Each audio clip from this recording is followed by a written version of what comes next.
ಜೈಲಿನಿಂದಲೇ Parvez video call. POCSO ಆರೋಪಿಯಿಂದ love ಜಿಹಾದ್. POCSO case ಜಡಿಸಿಕೊಂಡರೂ ಬುದ್ಧಿ ಬಿಡದ ಪರ್ವೇಜ್. ಜೈಲಿನೊಳಗಿಂದಲೇ ನೇಹಾ ಹತ್ಯೆ ಮಾದರಿಯ ಬೆದರಿಕೆ. ಪೋಕ್ಸೋ ಪ್ರಕರಣದ ಆರೋಪಿಯೊಬ್ಬ ಜೈಲಿನಿಂದಲೇ ಅಪ್ರಾಪ್ತ ಸಂತ್ರಸ್ತೆಗೆ ವಿಡಿಯೋ ಕರೆ ಮಾಡಿ ಬೆದರಿಕೆ ಹಾಕಿದ್ದು, ಇದರ ಹಿಂದೆ ವ್ಯವಸ್ಥಿತ ಲವ್ ಜಿಹಾದ್ ಆರೋಪವು ಕೇಳಿಬಂದಿದೆ. ಅಪ್ರಾಪ್ತ ಬಾಲಕಿಗೆ ಕಿರುಕುಳ ನೀಡಿದ ಪ್ರಕರಣದಲ್ಲಿ ಪೋಕ್ಸೋ ಜಡಿಸಿಕೊಂಡು ಧಾರವಾಡ ಕೇಂದ್ರ ಕಾರಾಗೃಹ ಸೇರಿದ್ದ ಪರ್ವೇಜ್ ಎಂಬಾತ ತನ್ನ ಬುದ್ಧಿ ಬಿಡದೆ ಜೈಲಿನಿಂದಲೂ ಅಪ್ರಾಪ್ತ ಹಿಂದೂ ಬಾಲಕಿಗೆ ವಿಡಿಯೋ ಕರೆ ಮಾಡಿ ನಿರಂತರ ಕಿರುಕುಳ ನೀಡುತ್ತಾ ಇದ್ದಾನೆ. ಜೈಲಿನಿಂದಲೇ ವಿಡಿಯೋ ಕರೆ ಮಾಡುತ್ತಾ ಇದ್ದಂತಹ ಪರ್ವೇಜ್ ಬಾಲಕಿಗೆ ಬೆದರಿಕೆ ಹಾಕಿ ನ್ಯಾಯಾಲಯದಲ್ಲಿ ತನ್ನ ಪರವಾಗಿ ಸಾಕ್ಷಿ ಹೇಳಲು ಒತ್ತಾಯಿಸಿದ್ದು, ತನ್ನ ಪರವಾಗಿ ಸಾಕ್ಷಿ ಹೇಳದಿದ್ದರೆ ನೇಹಾ ಹಿರೇಮಠಿಗೆ ಆದ ಗತಿಯೇ ನಿನಗೂ ಬರುತ್ತದೆ ಎಂದು ಬೆದರಿಸಿದ್ದಾನೆ.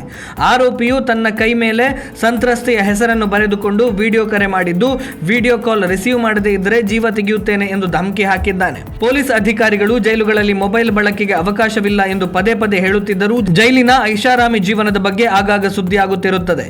ಇದೀಗ ಪೋಕ್ಸೋ ಆರೋಪಿಯೊಬ್ಬ ಅದೇ ಪ್ರಕರಣದ ಸಂತ್ರಸ್ತೆಗೆ ಕರೆ ಮಾಡಿ ಬೆದರಿಸಿರುವುದು ಜೈಲಿನ ವ್ಯವಸ್ಥೆಯನ್ನ ಅಣಕಿಸಿದಂತಿದೆ.